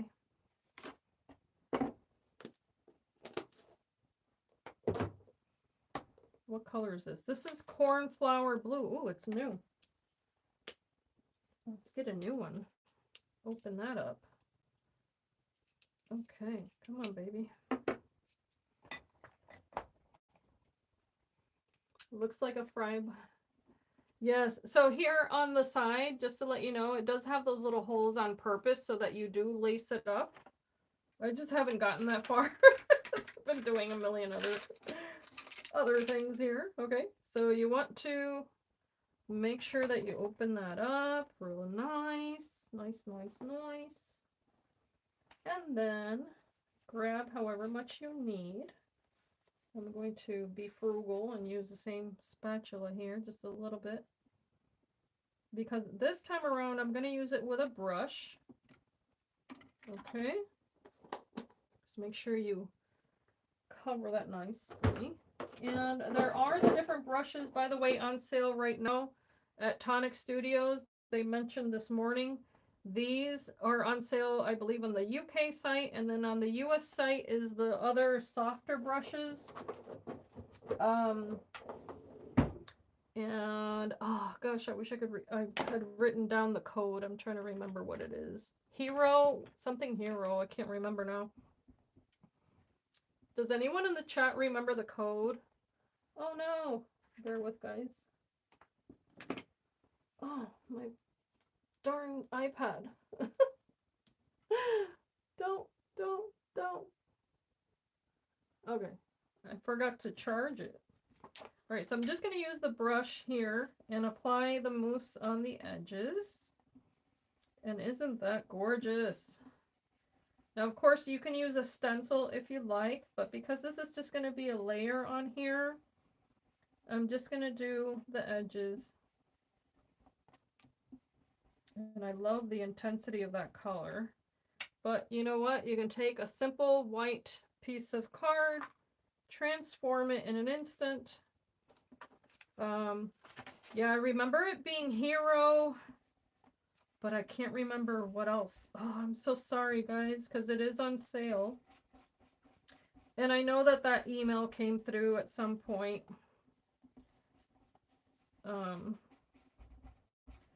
But if you're shopping today and you really want to get those brushes and need that code, just email me. I'll try to find out what it was.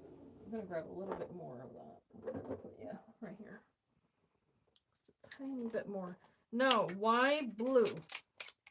That blonde here, okay, if you know anything about color, yellow and blue always look beautiful together, okay? So it's just a matter of making it visually appealing without having to work too hard. So I was very intentional about the colors that I picked out today in the, you know, the papers and all that good stuff, because then it all works together, you know. So I'm going to adhere these now. Ooh, oh, there goes that glue. Okay. And then those subtle little tulips are also going to look fabulous now on top of that paper. See what I meant? Those little glue things. Oh my gosh. They end up all over the place. Okay. I'm leaving little gaps here and there on purpose because then I start sticking all sorts of little things on there. Now on here, I'm actually going to place the adhesive on the base. Making sure that's the front. Yep. And again, this is watercolor card, so it's going to soak up all the water in that adhesive. That's why I tend to be a little bit more generous. And then what I want to make sure is that it reaches here in the bottom really nicely. This is going to be wider than that base, just so you know. So if you happen to have this and you haven't played around with it, don't be alarmed. Okay, just make sure it sits nicely there. I might go back and add this color to the inside. I'm not sure how I feel about these flippity flops, guys. I don't know. Does anyone else have this set? Did you cut them off? Did you leave them? Let me know. I'm so tempted to cut them off because I don't see what their use is other than, you know, creating a double layer here. I don't know. I don't know. I don't know. I don't know.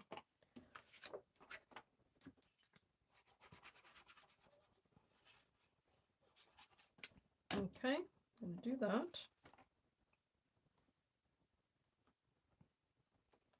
Like so. And I also have this piece here. I cut it out using this gorgeous rose mirror card from Tonic Studios. And it does cut out the entire piece. In fact, right on the cover you can see the entire portion there. But of course, with any die cut, you can cut them down to suit whatever you like. And I thought it would be cute to place it here like that and then have that be a pocket.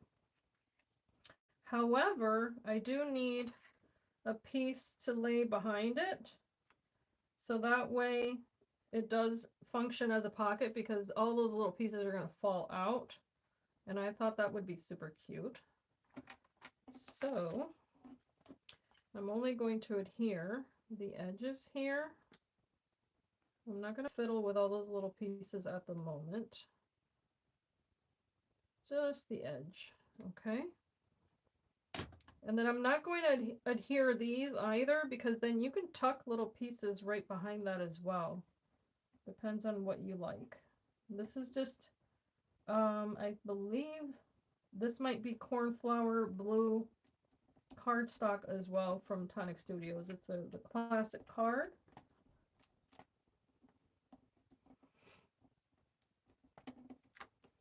And then of course I can just go around the edge. You can use the dies if you want to. It's up to you. Depends on how close you want that to be to the edge. That might have been a little too close. Let's take the edge right off of that. Okay. But I just thought this was so cute. Okay. And then on here, it's just going to be a very, very small shadow, if you will, there.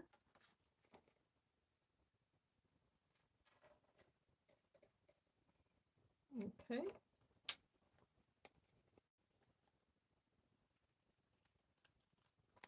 Boom. Done with that. It looks like a little cupcake wrapper. So this is going to go on here first. And of course you can place that on the inside. It's up to you. You could do that on every single page, in fact, if you just want to do a very quick mini album and not have to think about it too much. You can cut all of the little pockets just with that die and it would look phenomenal. Okay, just want to make sure this is nice and straight. Woohoo, not too close to that edge. I'm gonna have to move it up a little bit. There we go. So the only tricky part I would say about this is the fact that this outer layer is slightly larger. And if I had thought about it a little bit more, I would have colored the inside of that paper as well, because it's going to look a little messy now. But I'll just go back and color it in with an alcohol marker and I'll be fine with that. But I'm going to go ahead and place this here to create my little pocket. So I'm just going to adhere 3 sides. That's it.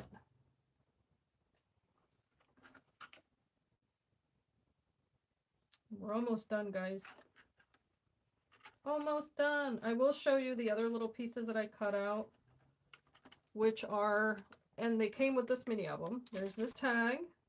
I did cut that out of the other papers. There's this adorable bow that I can put together. What else is there? There's the little heart tag that comes with this set. I did cut that out twice so you could see the layers. It's so, so, so pretty. There it is. That's where that little heart came from.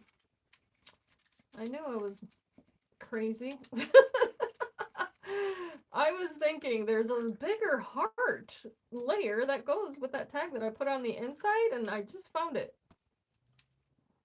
Here it is. Okay, there's the heart that went with this piece here. That little heart fell out of the heart tag. So this was meant to go there. So I'm just going to overlap it and pretend I did it on purpose. Okay. You live and you learn. Okay. This is going to go like that. And I'm okay with that. And I'm now going to put that girl on the front. Finally. I want this to close. It's kind of giving me agita. Not gonna lie. I want it to close. I'm gonna put a ribbon on it because it's driving me batty. Which ribbon? Let's see here. I have this one right here. Okay. Happen to have this one. Now, mind you, I want to do the whole lace up thing, but just not right now. Just going to do this to get this done and make that cover look really nice and pretty. I'm just going to feed this through here. Because like anything in crafting, you sometimes have to improvise, adapt, and overcome. Just like a Marine. Okay, so I'm just going to create a bow here. I'm going to act like I did this completely on purpose.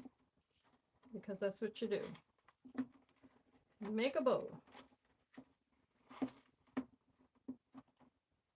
Make it super cute. Okay.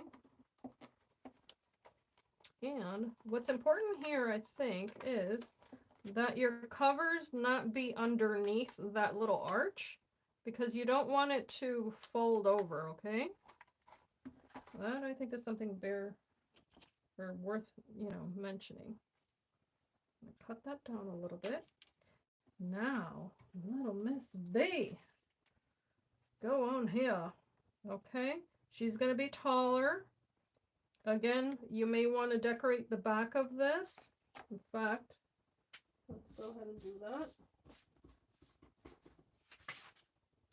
I'm just going to adhere her onto this. So that way it looks pretty on both sides.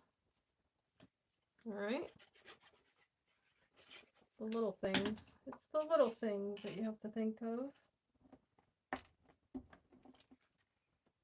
I'm going to cut around. And that's, of course, so that way she can overlap and there doesn't have to be too much, you know, drama about that. Let's go around the edge again.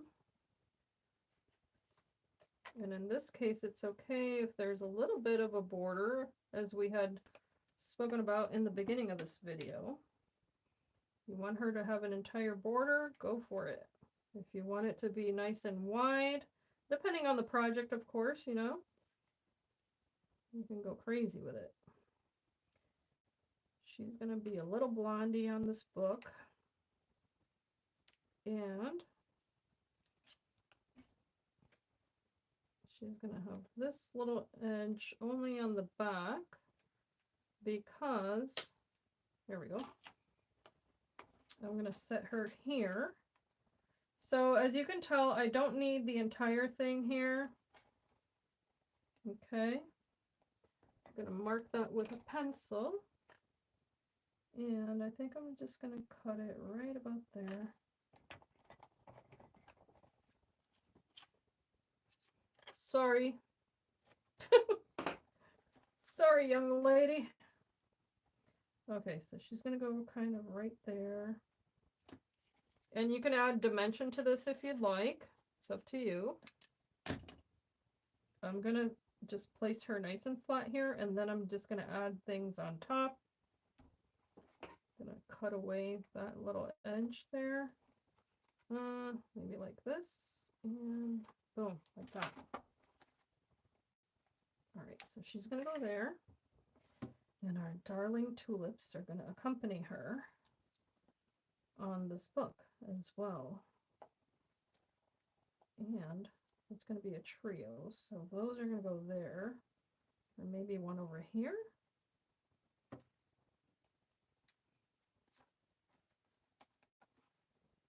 It's going to be that one. This one. And I think this is why the leaves are so important also, because they can really help frame a project. I'm going to allow myself the use of yeah. I love that. I think we have the same sense of humor. I was trying to be nice about it. Oh my gosh. All right, so I'm gonna allow myself the use here of some hot glue. Add that right there. And this is overlapping, you know, all that good stuff. Flying off. And then what I can do is, of course, I can use some fillers here, guys, okay? So don't be alarmed. She's not done yet. But you get to see how fun this all is. Add a little more glue. You never have too many glue sticks. Where are they? Guys, you'll have to forgive me. I buy things and I organize them and then I'm like, where is it again? Where did I put that? Okay, let's go with this little guy. Up here. Come on, come on, come on. Come on. It needs more glue, I can tell. Come on. These glue guns, they either give you too much adhesive or not enough. It's never a happy medium. Place that one there. Come on. There we go. That one's going to go right there. Ah! Don't go too far. I tend to migrate a little bit if the glue is too hot, too liquidy. Put that there. Add another little leaf right back there. And I'm so sorry the little butterfly is getting covered, but that's okay. It'll never know it. Add a little more green here. Actually, I'm going to cut that one down a little bit. Off with your head, little leaf. Oh gosh. That's going to go right there. There we go.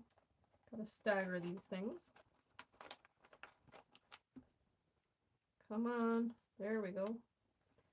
It's so funny how you think hot glue is going to be instant every single time, and that's not necessarily how it works. No, I forgot to color in her little headband, the diadem. Which color would you guys like me to do that in? What does that say? Yay, Melissa! You're awesome. 2 drops free. Oh, wait, that's different. Oh, thank you. Thank you so much, Mandy. Yeah, you know, not all the girls can have a long neck. Not everyone has that genetic profile. She's my little short neck friend, and I love her. She's still accepted here. We don't care. If she's shrugging, let her shrug. And then I'm going to stop because I will get crazy and I don't want to be doing that. All right. Can, of course, overlap this here. Why not? All right. Make that a super fun little leaf on the front here. We're kind of holding on to that little tulip on that side, if you will. Okay. That's why leaves are not your enemy. Some people just are so afraid of using leaves on their projects. Now I happen to have some little birdie flowers here. And these are super duper cute. They're going to help me just fill in the spaces here and there. Okay. Kind of cover up here and there, whichever spots might have some little glue on it, like that little migrating tulip there. In fact, it could even look like she's wearing little earrings. I can put them on her hair, but I do want to color this in. Let me know, guys, what color you guys think I should color in her little headband there. I could do a deeper color blue.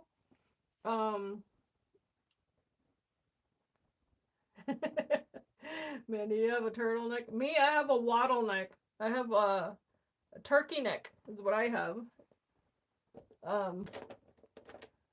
Just gotta love it, right? I have the same color as, I think this is the color I used on her eye. It's called Pillow Mint. I think that would look super cute. Fuchsia. So, okay, Chiquita says fuchsia. I have this color. Okay, let's go with that. It's called Dragon Fruit. So, of course, I should have done this before I stuck her on here, but whatever. What's life without a challenge? Color that in. Gonna be careful, careful, careful not to color the whole rest of this thing. And these have these narrowed nibs. So if you're in a kind of tight spot there, you can just dot it and then let the, you know, let the alcohol marker travel as it needs to. The other thing you can do, okay, let's just say that coloring is not your thing and you're like, darn it, I forgot to do that. Just stamp it again onto a patterned piece of paper and then stick it right on top and you'll be in business, okay? No need to panic. But thank you, Chiquita. I like the fuchsia.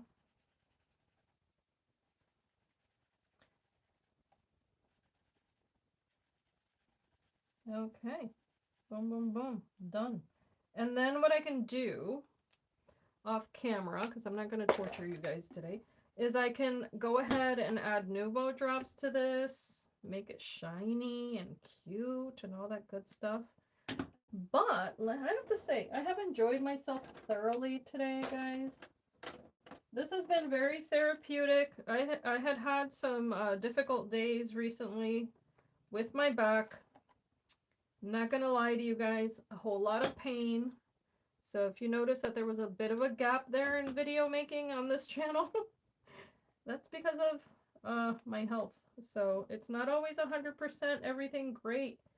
That's how it is in everyone's life, however. We don't all always have sunshiny, wonderful days where everything is perfect.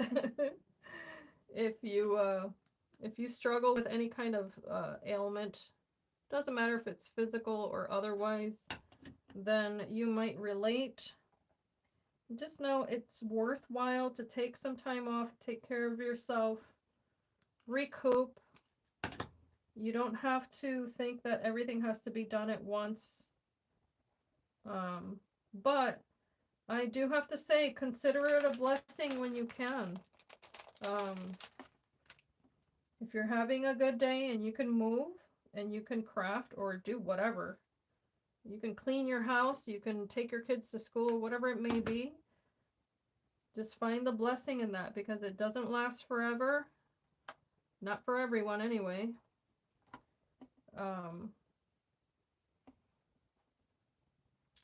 I am digging this. I'm really liking this. So I'm going to do a little bit of a recap here.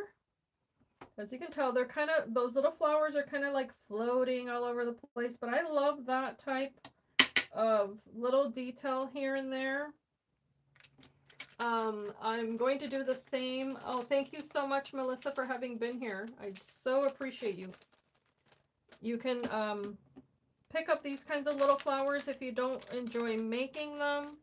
But off camera, I'm going to recreate the same tulips. Those are going to be part of the giveaway. Remember I mentioned that?